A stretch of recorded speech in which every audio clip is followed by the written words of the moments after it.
बिस्मिल्लाहिर्रहमानिर्रहीम। मेरा नाम डॉक्टर अली मेहर है। आज और डिज़ीज़ के साथ हम आपके पास हाज़िर खिदमत हैं। आज की जो हमारी डिज़ीज़ है वो है high uric acid. High uric acid ये बहुत आम बीमारी पाकिस्तान के अंदर पाई जाती है और इसके अंदर ख़ुसूसन जो है ऐसे अफराद जिनकी खुराक में बहुत ज़्यादा मुर्गन ग़िज़ाओं का इस्तेमाल होता है और सब्ज़ी और फ्रूट्स का इस्तेमाल कम करते हैं, तो आम तौर पे इस बीमारी को जो कहा जाता है वो खून के अंदर तेज़ाबियत का बढ़ जाना है। इसको हाइपरयूरिसीमिया भी कहा जाता है। और ये यूरिक एसिड बेसिकली है क्या? ये यूरिक एसिड आपके जॉइंट्स के आसपास जो है ब्लड के अंदर एक क्रिस्टल्स स्टोर होने शुरू हो जाते हैं और जो जाके आपके जोड़ के पास स्टोर होते हैं, तो उसकी वजह से आपको सूजन आती है। जिस तरह का मैंने आपको इमेज के अंदर आपको दिखा रहा हूँ कि इसके अंदर सबसे पहले जो यूरिक एसिड का अटैक होता है वो होता है कि पैर के अंगूठे से स्टार्ट होता है। उसके बाद जो है ये ऐसा ऐसा बढ़ता बढ़ता आपके छोटे जोड़ों से बड़े जोड़ों की तरफ चला जाता है। आमतौर पे गुर्दों के ज़रिए यूरिक एसिड जो है पेशाब के रास्ते निकल जाता है, लेकिन जब खुराक के अंदर गैर सेहतमंद खुराक का ज़्यादा इस्तेमाल हो तो उससे जो आने वाले जो ब्लड के अंदर क्रिस्टल्स हैं, जो किडनी ब्लड वॉश कर रहे होते हैं, तो उसकी वजह से जो ब्लड के अंदर यूरिक एसिड के कुछ क्रिस्टल्स जो है वो स्टोर होना शुरू हो जाते हैं और बहुत ज़्यादा वो एक्सेस हो जाए बॉडी के अंदर, तो ये हाई यूरिक एसिड की जो लेवल है वो बढ़ जाता है। इसकी अलामात क्या होती हैं? सबसे पहले अलामात में हम आ जाते हैं तो इसके छोटे जोड़ों के अंदर सूजन होना शुरू हो जाती है और पेशेंट के अंदर बहुत ज़्यादा सबसे पहले जो सिम्टम्स स्टार्ट होती हैं वो अंगूठे के पास हल्का हल्का दर्द स्टार्ट हो जाता है और कुछ ही दिनों के बाद अगर पेशेंट को पता ना चले तो ये उस जगह के ऊपर जो है शदीद किस्म की सूजन आ जाती है और रेडनेस आ जाती है। मसल्स के अंदर बहुत ज़्यादा दर्द पाया जाता है और पेशेंट का जो है चलना भी मुश्किल हो जाता है। जब ये कुछ टाइम ये तकलीफ़ रहने के बाद अगर टाइम के ऊपर इसका इलाज न किया जाए तो फिर ये दूसरे जोड़ों की तरफ ये मसला आना शुरू हो जाता है। उसके बाद आपके कलाइयों में, शोल्डर्स में, कमर में और ख़ुसूसन जोड़ों के दर्द के अंदर जॉइंट्स घुटनों के दर्द के भी स्टार्ट हो जाता है और उसमें सूजन का आना शुरू हो जाता है। इस डिजीज़ को बहुत सारे जो डॉक्टर्स हैं अमूमन वो अलग तरीके से इसको ट्रीट करते हैं, लेकिन हम जो है ख़ुसूसन होम्योपैथिक के अंदर इसकी जो मैं अपनी प्रैक्टिस में जो इस्तेमाल करता हूँ और बहुत इसका अच्छा इलाज है। और हम सिम्टम्स के हिसाब से अगर मेडिसिन का सही सिलेक्शन करें तो यूरिक एसिड के ऊपर बआसानी काबू कर सकते हैं।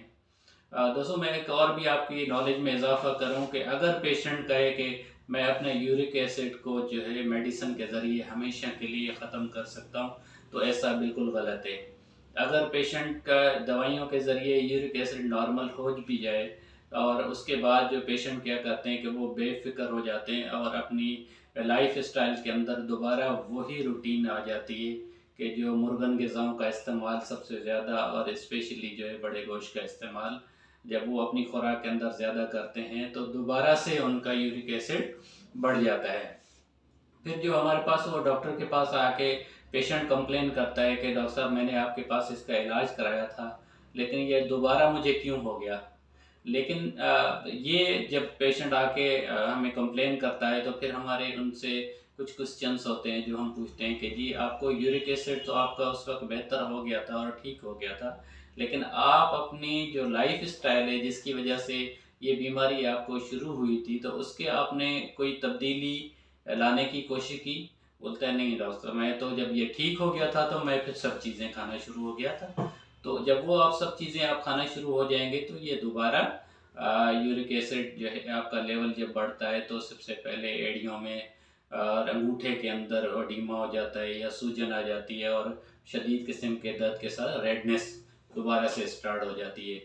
अब आ जाते हैं इसके होम्योपैथिक इलाज की तरफ। दोस्तों, मैं जो अपनी प्रैक्टिस के अंदर आज आपको जो मैं मेडिसिन स्पेशली आप देख रहे होंगे, मैं अपने डेस्क के ऊपर सामने रखी हुई हैं और इनके ऊपर पता है बहुत ही पेशेंट्स को इसके अच्छे तरीके से इनको मैं कंट्रोल कर सका हूँ, क्योंकि ये टॉप क्लास 5 मेडिसिन्स हैं जिसकी सिम्टम्स जो है हाई यूरिक एसिड के अंदर जो है पाई जाती हैं और सिम्टम्स इन मेडिसिन के साथ मैच हो जाती हैं। तो अगर आप डॉक्टर इन मेडिसिन को सिलेक्ट करें तो बहुत ही अच्छे तरीके से इस बीमारी को दोबारा से कंट्रोल कर सकता है, अगर बशर्ते के पेशेंट अपने लाइफ स्टाइल और गैर सेहतमंद खुराक के ऊपर भी कंट्रोल करना पड़ता है।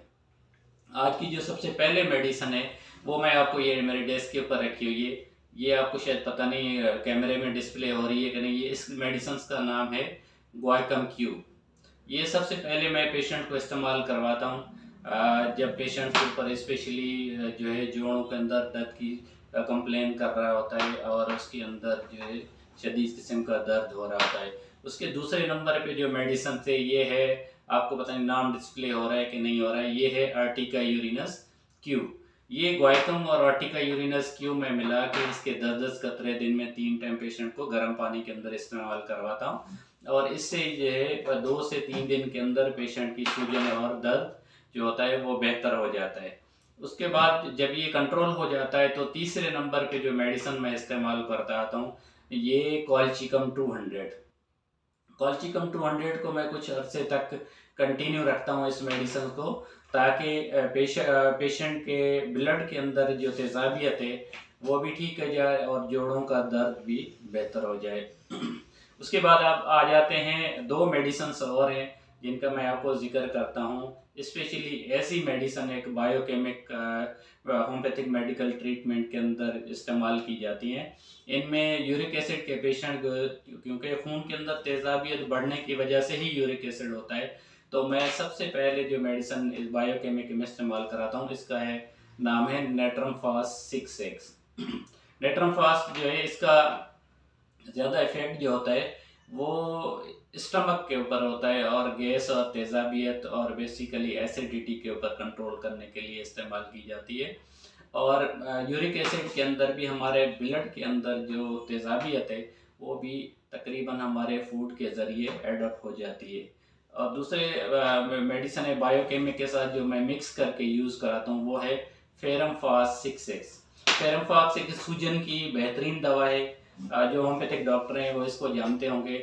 मैं 10-10 टेबलेट फेरम फास्ट 6x की पेशेंट को बोलता हूँ कि आप इसको गर्म पानी में इस्तेमाल करें और इसके बेहतरीन रिजल्ट हैं। 2 से 3 दिन के अंदर पेशेंट की अंगूठे के पास जो सूजन होती है वो ईज़िली कंट्रोल हो जाती है, स्पेशली एड़ियों का दर्द के अंदर जो सूजन होती है।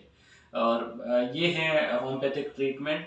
और आज मैंने खुसूसन सोच के आया था कि मैं वीडियो के अंदर अपनी मेडिसिन्स के नाम दिखाने के साथ साथ जो मैं यूज़ करता हूँ, सबसे मेरी पहली प्रायोरिटी जो होती है वो मेडिसिन डॉक्टर विल्मार शॉबे की इस्तेमाल की जाती हैं। अगर वो अवेलेबल नहीं हो तो फिर डॉक्टर मसूद होम्योपैथिक फार्मास्यूटिकल और कमाल लेबॉर्ट्रीज़ की मैं यूज़ करता हूँ। उसके बाद अगर ये भी अवेलेबल नहीं हो तो दूसरी भी बहुत सारी कंपनीज़ हैं जिनको मैं इस्तेमाल करता हूँ, लेकिन सबसे मेरी पहली प्रायोरिटी होती है डॉक्टर विल्मार शॉबे जर्मनी की। और इन दवाइयात के बहुत होम्योपैथिक के अंदर अच्छे रिजल्ट्स हैं। मुझे उम्मीद है कि आज की वीडियो जो है मुझे आपको पसंद आई होगी और पसंद आए तो आप इसको लाइक करें, सब्सक्राइब करें और शेयर करें, ताकि आप मेरे चैनल के ऊपर आने वाली मेडिकल से रिलेटेड इंफॉर्मेटिव डिज़ीज़ के मुतालिक आपको अच्छी सी इंफॉर्मेशन मिल सके। और ये भी हो सकता है कि उन वीडियोज़ में शायद आप में से भी किसी एक बीमारी के मुतालिक नॉलेज हो और इसी तरह आप पसंद करें तो आपको मेरी हौसला अफजाई के साथ साथ मैं और भी अच्छी वीडियोज़ आपके साथ शेयर करूँगा और अपने क्लिनिकल एक्सपीरियंस भी शेयर करूँगा। और इसको मेरे चैनल को आप सब्सक्राइब करें, शेयर करें और इसको लाइक करें। अल्लाह हाफिज़।